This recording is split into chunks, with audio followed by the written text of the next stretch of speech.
Bueno, bien, ya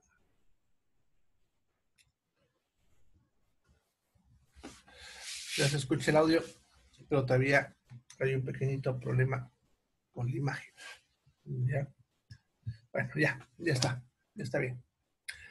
Bien, entonces, como decía, la bioacumulación es el hecho de que estas sustancias se van acumulando de a poco en el transcurso de, de la vida, ¿ya? Y en algún momento puede alcanzar el punto tóxico. Ahora, lo que hay que entender aquí es justamente eso, la cantidad, ¿ya? Sucede que el, el agua es imposible quitar al 100% estos elementos, ¿ya?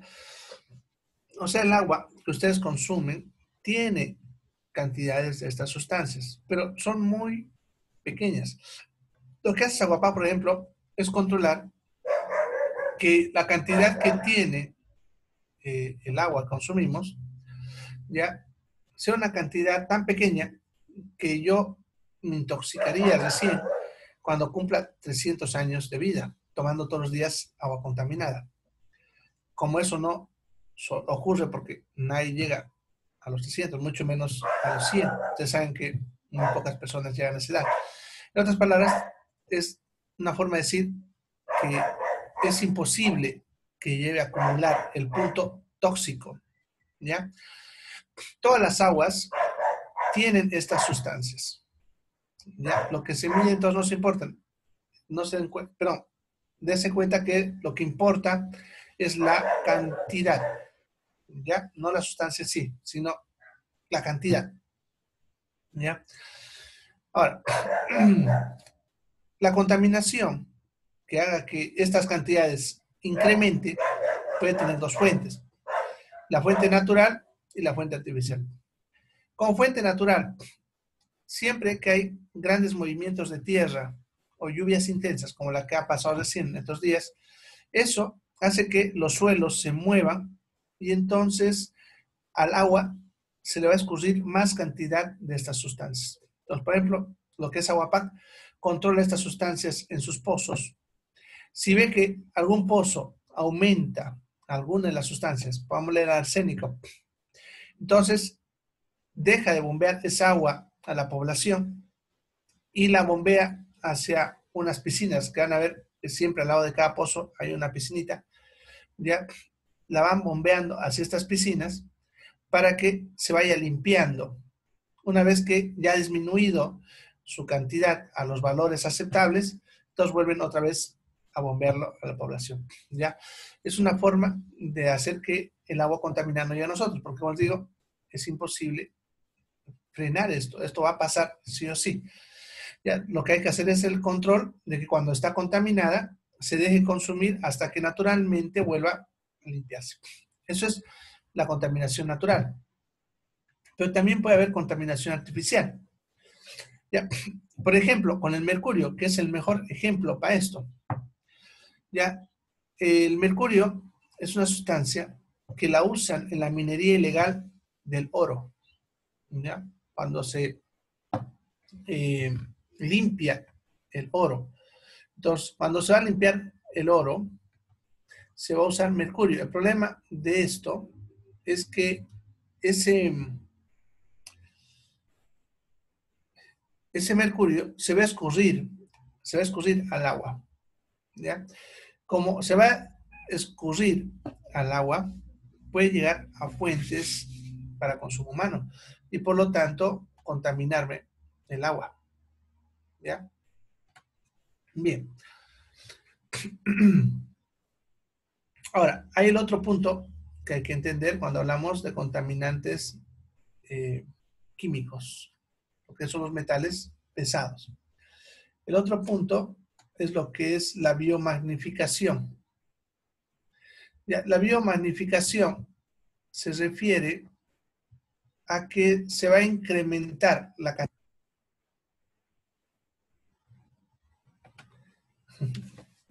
Medio que se cortó.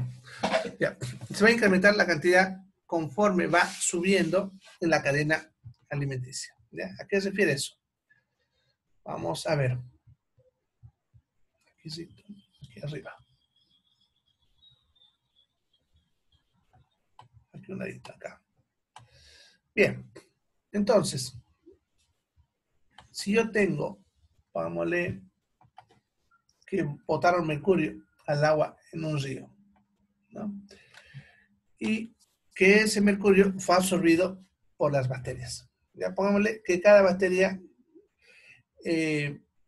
ingiere, pongámosle, 0,1 miligramos de mercurio por bacteria. ¿Ya? Entonces, hay animales que se están comiendo a esas bacterias. ¿Ya? Vamos a poner 0,01 para que no sea muy grande el número. Bien, pongamos que un pescado se come 1000 bacterias de estas contaminadas. No todas están contaminadas, no se olviden, pero 1000 de estas contaminadas. Entonces, se va a comer 1000, ¿no? Entonces, vamos a multiplicar por 1000, ¿ya? Eso significa que vamos a ver el 0, 3 lugares. 1, 2, 3. Eso significa que ese pescado ya va a tener 10 miligramos. ¿Ya? Ahora, pongámosle que esto mismo que vimos acá pasó en otros 10 pescados. Bien, pongamos entonces que 10 pescados que estaban igualito a esto, ya les pasó lo mismo. Ya, eso significa que cuando se lo coma otro pescado más grande, ya pongámosle otro pescado que come pescados, entonces ese pescado más grande se come a 10 que les pasó lo mismo. Eso significa que vamos a tener, aquí nos faltó ponerle el igual, un momentito, para que no se confunda. Ya, ¿no? Entonces, ese otro pescado que se come a 10 de estos va a tener entonces 100 miligramos, ¿no? Va a tener 100 miligramos en su cuerpo, ¿ya? Ahora, Pongámosle que eso le pasa también a otros 10 pescados, ¿no? Entonces, por 10, ¿no? Entonces, otro pescado más grande se come a esos 10 pescados que estaban con 100 miligramos. Por lo tanto, ese pescado va a tener 1000 miligramos, que eso es un gramo. ¿Ya? Entonces, hasta ahí tenemos un pescado que tiene acumulado 1000 miligramos, o sea, un gramo. Supongamos que esto le pasó a otros 10 pescados y esos 10 pescados son comidos por un ser humano. Eso significa que ese ser humano va a acumular lo de los 10 pescados, que serían 10 gramos. Y con esa cantidad, de repente, ya le empieza a hacer efecto, porque en él ya alcanzó las dosis tóxicas. En todos estos de más abajo, como las cantidades eran pequeñas para ellos, no les produce ningún efecto tóxico. O sea, ni las bacterias ni los pescados les pasa nada. Pero sí al que esté en la parte más alta de la cadena alimenticia, que en este caso seríamos nosotros, ¿ya? Y entonces nos afecta porque nosotros alcanzamos la dosis tóxica. A eso se le llama biomagnificación. El hecho de que el metal pesado se encuentra en pequeñas cantidades en las partes bajas de la cadena alimenticia, pero si esto va subiendo en la cadena, se va acumulando hacia arriba, aumentando su cantidad, y eso terminaría afectando a la parte más alta de la cadena alimenticia. Bueno, y no se olviden que el ser humano se encuentra en la parte más alta de la cadena alimenticia, ¿ya? Entonces, eso le llamamos biomagnificación. Esas dos cosas pasan con los metales pesados, la bioacumulación y la biomagnificación. Ahora, como les decía, la contaminación artificial se puede deber a varias fuentes. En el caso del mercurio, le decía lo que es el lavado del oro. En el caso del plomo, las pinturas. ¿Ya? Toda pintura que tenga brillo, seguro tiene una cantidad de plomo. ¿Ya? El problema no es en sí el que ustedes pinten algo, sino el hecho que esta pintura se puede filtrar hacia el agua y contaminarla. ¿Ya? El arsénico se suele usar para matar ratones en el campo. ¿Ya? Si es que este arsénico se regó pongámosle en un terreno para matar a los ratones, y después de eso vino una lluvia y arrastró todo ese arsénico al río, y alguien consumió esa agua del río, se puede contaminar con arsénico. Ya por eso las recomendaciones realmente cuando se hacen fumigaciones o se echan químicos en un plantío es cuando sean los días de calor elevado para que la lluvia no se lo arrastre fácilmente hacia el río o hacia las fuentes de agua. ¿Ya? Bien. Ahora, ¿qué producen estas sustancias? En forma genérica, todos van a producir los efectos que están ahí mismo, vamos a hablar ahorita. Bien, pueden producir entonces efectos teratogénicos. ¿Qué es un efecto teratogénico? Es cuando genera malformaciones congénitas. ¿Ya?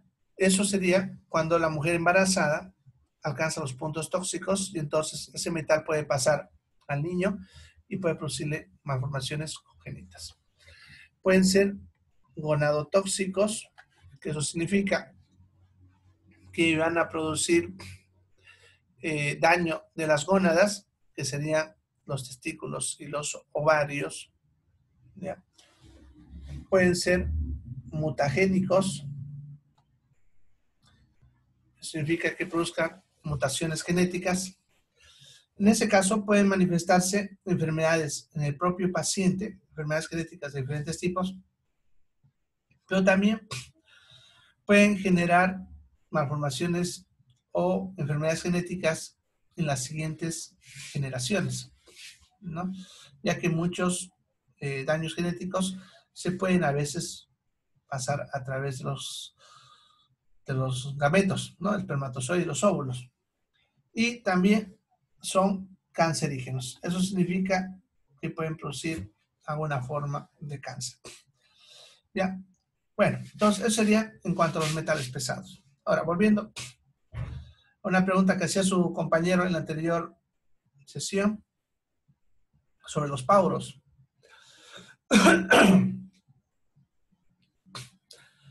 En cuanto a las fuentes de agua, como las vertientes, los pauros, ¿no?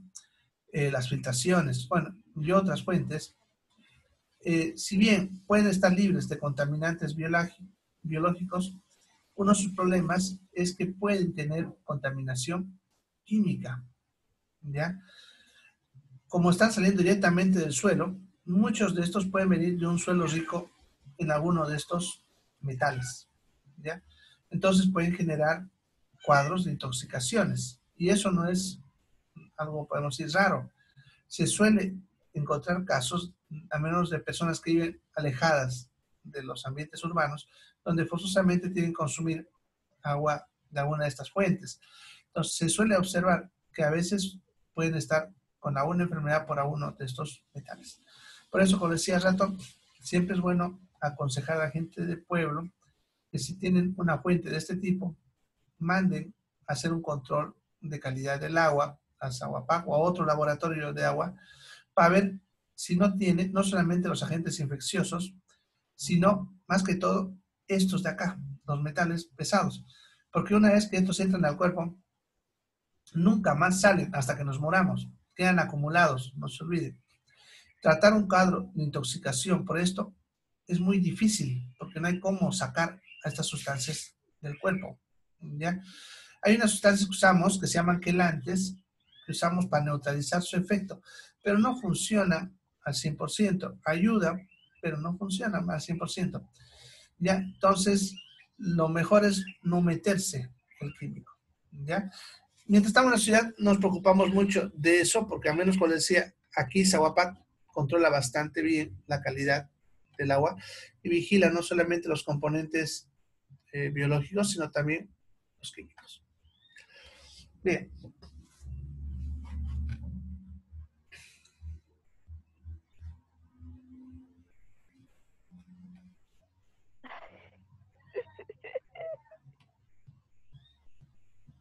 Fenoles. Ya. Entonces, los nitratos y los nitritos, ¿ya? Estas sustancias se forman principalmente por productos nitrogenados que se encuentren en el suelo y en el agua. Los nitratos y nitritos son producidos por bacterias. Bueno, los que han hecho su tarea, los que ya tienen hecha la tarea o han estado en ese proceso, saben de lo que estoy hablando. ¿Ya? Sucede así. El nitrógeno se encuentra principalmente en el aire. Es un gas. Entonces, cuando llueve, sucede que ese nitrógeno del aire se combina con el agua, formando ácido nítrico. Entonces, agua, al caer al suelo, trae ácido nítrico. ¿Ya? Y cuando cae al suelo, o puede ser también en alguna fuente de agua, ¿no? Hay unas bacterias que se llaman bacterias fijadoras de nitrógeno o bacterias nitrificantes. Son dos tipos diferentes, pero hacen lo mismo. Lo que hacen es agarrar ese nitrógeno que se encuentra en forma de ácido y convertirlo en una sal. Eso es importante, ya que ese ácido es muy inestable y rápidamente se va a romper liberando el nitrógeno y el agua. Y el nitrógeno se volvería otra vez al aire. Ahora, es importante que estos nitritos, que son las sales del nitrógeno, se queden en cierta cantidad del suelo porque son las fuentes de nitrógeno para las plantas. Y las plantas capturan este nitrógeno y con eso fabrican aminoácidos, los cuales luego lo usan para fabricar proteínas. Y nosotros cuando nos comemos a las plantas, o a la vaca cuando se come la planta, le saca estas proteínas para fabricar sus propias, ¿no? Entonces nosotros también sacamos de ahí esas proteínas. Ahora, cuando ustedes comen una proteína, y lo mismo pasa con los animales, si esa proteína o sus aminoácidos no son usados para fabricar una proteína del cuerpo, se usan como fuente de energía. Eso significa que lo procesan. Y de ese producto metabólico se obtiene amoníaco. El amoníaco es tóxico para el organismo. Entonces tenemos que eliminarlo. Pero el amoníaco no se puede salir del cuerpo fácilmente. Entonces lo que hace nuestro cuerpo es agarrar ese amoníaco, convertirlo en urea. Eso lo hace en el hígado. El hígado convierte el amoníaco en urea. Y esa urea ya puede salir a través de la orina. De tal manera que cuando nosotros orinamos, estamos botando urea. Esta urea, cuando llega a entrar en contacto con el suelo, otra vez es usado por las bacterias nitrificantes que lo vuelven a convertir en nitratos y en nitritos. ¿Ya? Ahora, pero en el mismo suelo también hay bacterias desnitrificantes que hacen la inversa, convierten los nitratos y los nitritos en gases. De tal manera que ese gas se va del suelo. ¿Ya? Ahora, hay suelos que van a acumular más nitratos y más nitritos. Como están viendo, que la fuente principal para hacer que el suelo tenga nitratos y nitritos es lo que son las excretas del ser humano y los animales, las heces y las orinas. ¿Ya? Entonces, lugares donde, por ejemplo, viven en montón los animales, en su suelo suele ser rico en nitratos y nitritos. ¿Ya? La famosa guerra del mar de Bolivia, saben que se debió a que Chile quería nuestro guano y nuestro salitre. ¿Qué es el guano? Es las heces y la orina de las aves de cientos de años que se ha vuelto piedra. ¿Ya? Este suelo que contiene eso de cientos de años, lo que han estado defecando y orinando las aves, es rica en nitratos y nitritos. ¿Ya? Eso lo usan en la industria de los explosivos y en la industria de los abonos, porque, bueno, a lo que les dije al principio, que las plantas usan esto para fabricar su proteína. ¿Ya? Bien, entonces ese es el ciclo del nitrógeno. Ahora, ¿cómo entra a ser un contaminante? Lo mismo que el anterior. No se olviden que la clave es la cantidad. ¿Ya? En cantidades pequeñas no nos va a traer ningún problema. Es más, hasta nos puede ayudar. Es cuando alcanzan niveles tóxicos. Bien, su contaminación puede ser natural debido a lo que defecan los animales, como les decía, en el mismo campo, y eso puede filtrarse, pero generalmente alcanza cantidades muy pequeñas que no son preocupantes. En cambio, la contaminación artificial suele ser abundante y por lo tanto es la que preocupa. Sucede que los nitratos y los nitritos se encuentran en las industrias cárnicas e industrias de papel o de material orgánico, como las peleterías, por ejemplo. ¿Ya? En cuanto a las carnes, todos ustedes han debido comer ese pollo Sofía, otro, y han debido ver que la carne tiene un color naranja. La carne de pollo no es de ese color, ¿no? Eso que le han puesto son nitratos y nitritos. Lo que pasa es que en la industria de la carne se usan los nitratos y los nitritos con dos objetivos. Uno, que sean conservantes, ya hacen que la carne dure más tiempo. Si a ese pollo no le pusiesen eso, al día siguiente estuviese podrido. Entonces, como lo ponen eso, conserva por más tiempo. ¿Ya? El segundo objetivo es que le dé un color atractivo a la vista y por lo tanto nosotros somos antojos de comerlo. No solamente lo usan por si acaso en el pollo, lo usan todo tipo de carnes. Los fiambres, por ejemplo, los embutidos, los jamones, usan nitratos y nitritos para poder mantenerlos por más tiempo. Ahora, consumir este producto no es preocupante, porque la cantidad de nitratos y nitritos que puede tener es muy poca y no nos causaría ningún problema. El problema es la misma industria. Cuando está, como pintando ese pollo con los nitratos y nitritos, eso va escurriendo. Y eso ellos lo tienen que procesar, lo botan a canales para eso. Pero si estos rebalsan, pueden generar contaminación de fuentes de agua. Y de esa manera alcanzar niveles tóxicos ya en nuestras fuentes. ¿Listo? ¿Ya? Ahora, los nitratos y nitritos, si se lo consume de golpe en grandes cantidades, puede producir cuadros de hipoxia. Lo que pasa es que los nitratos y nitritos se unen a la hemoglobina en el mismo punto donde se une el oxígeno y no deja absorber al oxígeno. Y eso cuando es en grandes cantidades de forma aguda. Ahora, podemos consumir en cantidades elevadas, ya, de a poquito, en el transcurso del tiempo. En ese caso se ha visto que pueden producir a una forma de cáncer, principalmente cáncer del aparato digestivo, de estómago, de intestino delgado, intestino grueso. Entonces también se tienen que vigilar los nitratos y los nitritos.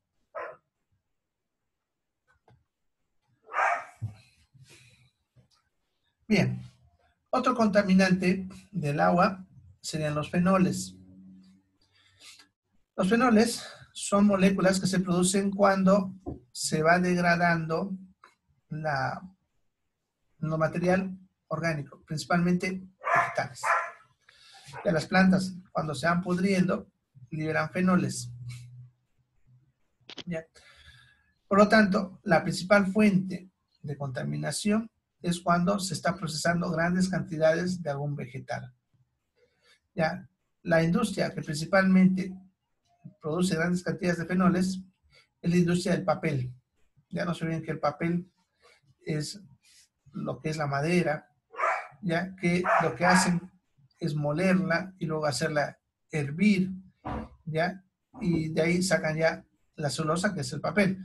Pero el problema de esas aguas que se usan para hervir, están usando para limpiar esa celulosa, ya,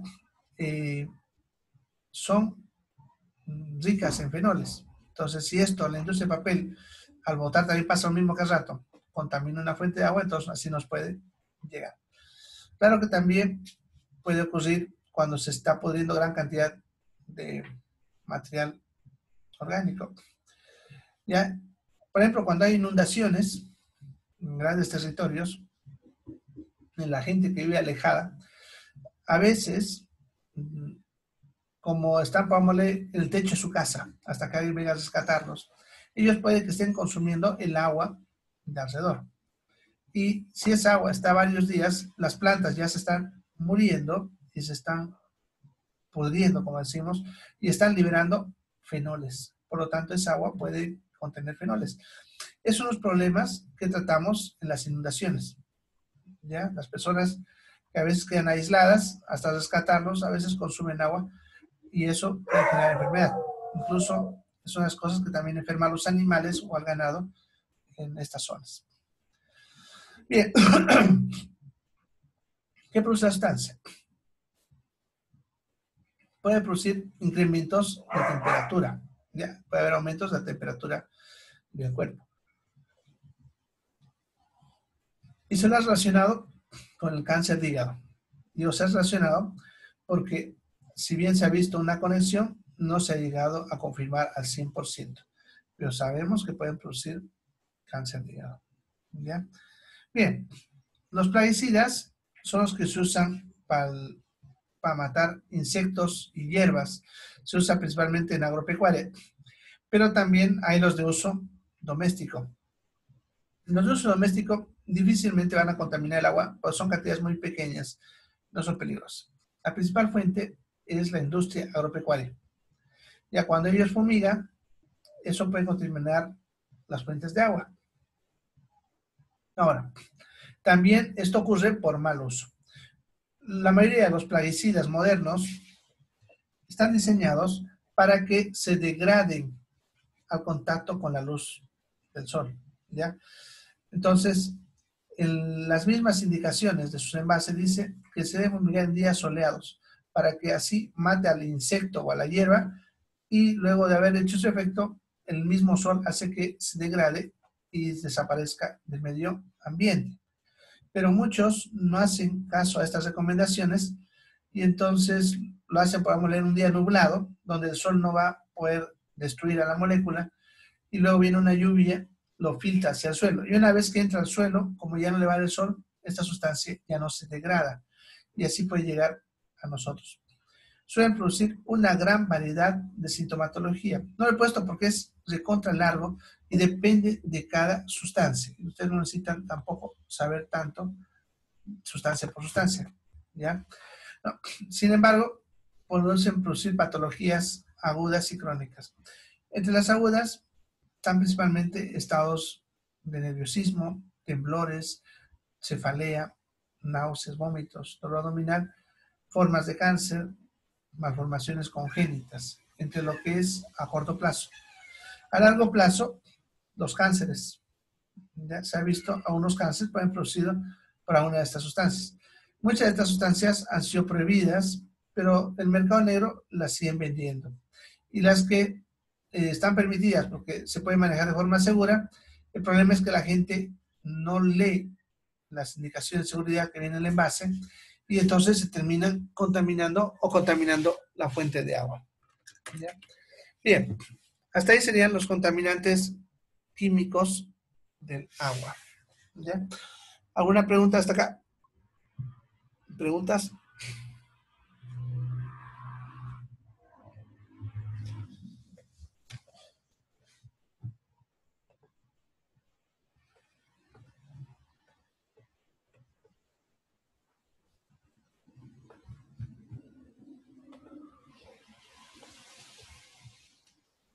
Bien, entonces vamos a ver ahora la calidad del aire. Igual que el agua, se divide en contaminantes biológicos y contaminantes químicos. Empezaremos con contaminación biológica. ¿Ya? La contaminación biológica del aire, si bien puede ser más amplia, también dura menos. ¿Ya? El aire se puede contaminar fácilmente con cientos de tipos diferentes de virus y bacterias, ya que cada vez que nosotros tosemos o estornudamos, vamos a botar esas partículas al aire. Ya, el detalle está en que, en primer lugar, esas partículas pueden ir cayendo lentamente al suelo y una vez que tocan una superficie, dejan de ser peligrosas porque no las vamos a respirar. Ya, sin embargo, pueden sobrevivir dependiendo del tipo de superficie en la que entran en contacto. ¿Ya? Ahora, lo que más destruye es el sol. Entonces, si una persona tuece, estornuda, ¿ya? Y le está dando el sol a ese aire, entonces las bacterias y virus mueren y no dura mucho tiempo. En otras palabras, si bien hay contaminación del aire, no es tan importante porque no duran mucho tiempo en el aire. ¿Ya? Ahora, sin embargo, eso es por si acaso hablando de bacterias y virus, ¿no? Sin embargo, hay otros contaminantes del aire que sí pueden generar algún tipo de efecto o patología. Y son básicamente dos. Primero, las toxinas de los hongos. Hay hongos que crecen en las paredes. Han de ver una vez, se humedece y se empieza a levantar la pintura formando como una burbujita. Eso es porque ahí había un hongo productor de un gas. No siempre los hongos, por si acaso, se los ven. Son microscópicos. Y si ustedes ven verde, eso no es hongo, es un alga. ¿Ya? Realmente los hongos en las paredes no se suelen ver. Si se los ve, suelen ser de un moho finito, de color blanco. ¿Ya? Entonces, la mayoría de los hongos, ustedes no los ven. El problema de estos hongos es que producen un gas. Ese gas, que es el mismo que les decía que levanta la pintura, formando como burbujitas, puede tener efectos tóxicos. No son mortales, pero sí va a tener efectos tóxicos. Puede generar dolores de cabeza, mareos, náuseas, vómitos. No sé, a uno les ha pasado que está en un cuarto muy húmedo, encerrado, y después le empieza a doler la cabeza, le dan ganas de vomitar. Se debe a estas toxinas de los hongos que a veces pueden estar en la pared. No siempre, pero pueden estar. El otro es la propia piel. Piensa, el 70% del polvo de su casa es piel humana. Eso es porque nosotros vamos botando nuestra piel de a poquitos. Las células se van desprendiendo fácilmente y van saliendo de nuestro cuerpo todo el tiempo, porque nuestra piel todo el tiempo se está reemplazando. ¿Ya? Esta piel puede flotar por el aire por mucho tiempo. ¿Ya? Además de eso, si entra en contacto con la superficie, puede esta piel tener un ser vivo microscópico que se llaman ácaros. Los ácaros son unos insectos microscópicos de la familia de las garrapatas, ¿ya? Que se alimentan de los restos de nuestra piel y pelo, ¿ya? Y estos en realidad son el verdadero problema, no es la piel en sí, sino que estos ácaros van a empezar a aumentar en población en ese aire. Y si una persona que es alérgica respira este aire, le puede empezar a producir cuadros respiratorios como asma, ¿ya? Entonces, son los contaminantes del aire dentro de los ambientes ya de casa, podemos decir, ¿ya? Bien, eso sería en cuanto a contaminación biológica, ¿ya? Mañana vamos a ver la química, ¿ya? Bueno, ahí vamos a quedar por hoy. Ya, las 3 personas que han tenido problemas de su examen el día sábado, ya, entren en contacto conmigo de que termine la clase, ¿ya? Ahí les voy a decir qué vamos a hacer. Ya he revisado y he pillado dónde está el problema de ustedes, ¿ya? Bien, entonces, ¿alguna pregunta? A ver, sí, pueden enviar borrador. Cuando envíen borrador, pónganle la palabra borrador. Ya, sí, yo sé que eso todavía no es el limpio para que todavía no le pongan nota. ¿Ya? Si yo les lo miro y ahí mismo le pongo como comentario alguna cosa. ¿Ya? Depende del trabajo. ¿Ya? Si no tiene Doctor, comentarios, eh, es porque está bien. ¿Ya? Entonces, cuando llegue el momento de calificar, lo voy a calificar directamente. ¿Ya? Porque si está todo bien, no hay para qué les diga que vuelvan a hacer otro, ¿no ven? ¿Ya? Pero no se olviden ponerle borrador. No necesitas poner comentario. En el título del documento, en el nombre, ahí póngale que es borrador. ¿Ya? Bien. ¿Qué iban a preguntar? doc- doctor, ¿quiénes son las personas que son los que no salen en la lista ¿Personas de qué? del examen? No, ellos saben quiénes son. Ya, si Ah, ok. no han tenido problemas, no se preocupen. Los que han tenido problemas, ellos están conscientes que han tenido ese problema. Les digo que se entre en contacto conmigo. ¿Ya? Ok. Ya. Bien. ¿Alguna otra pregunta antes de terminar? Bueno, entonces vamos terminando. Nos vemos mañana. Mañana vamos a hablar sobre contaminación del aire y manejo de residuos. Ya si ustedes quieren pueden ir leyéndolo un poquitito en el PDF que les he enviado. Ahí está, en el librito bonito. No me acuerdo el número del tema, pero es el tema de salud. Ahí van a encontrar todo lo que estamos viendo hoy día y mañana. ¿Ya? Y también está en la pizarra para que ustedes puedan revisar. Bien, nos vemos entonces. Chao, chicos.